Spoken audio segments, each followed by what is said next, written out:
a little bit of more clarity.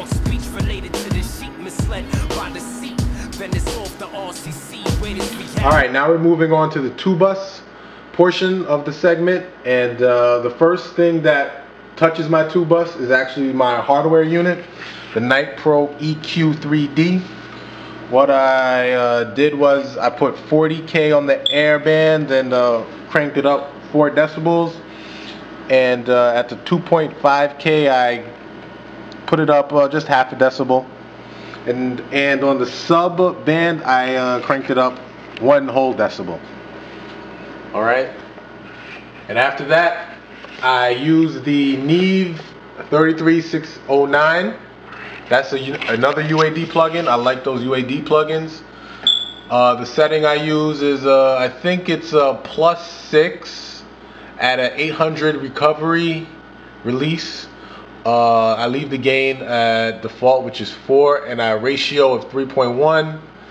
Output, I put it up, it's about, I guess, 3 decibels, and I change it to 18. That, I guess this changes the way the compression reacts, and I have it set to 18. Then the next in my chain is the Pultec Pro. I like what it does to tracks when you just put it on it, so I always usually use it. So right now I put it on. Everything else is set to 0 except for the dip in the mids. I dipped 1.5 in the mids a little bit to make it less harsh at 1 decibel. Then one of my favorite plugins that I'm starting to like anyway, it's Color Tone Pro. This is supposed to be a tape simulator. What I used is I preset Soften Digitus. That's, to help soften, the harshness of DAWs.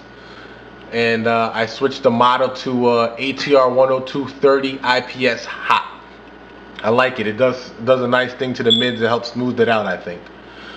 And next plugin in the chain is my UAD Precision Equalizer. I would say this would be officially the mastering portion of it. Here I'm trying to, this would be trying to help it translate, not be annoying, be clear. So what I did is I did some more playing around in the mids at 572.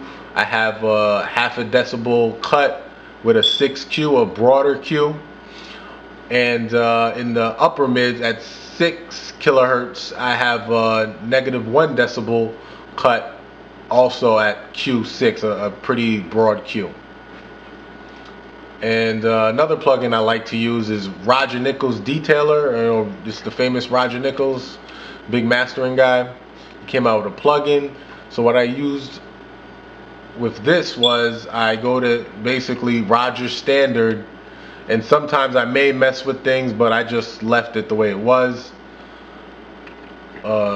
And the last but not least, to complete the mastering, would be the limiter. I use the Timeworks mastering compressor. It's actually a limiter. As you can see, it's very similar to the L1 by Waves, or L2. It has a threshold, it has a release, and it has output, and it has hard, soft, and it has dither. And that's pretty much, and that's it. Oh, before I leave, I just wanted to show you, this is what he used to record.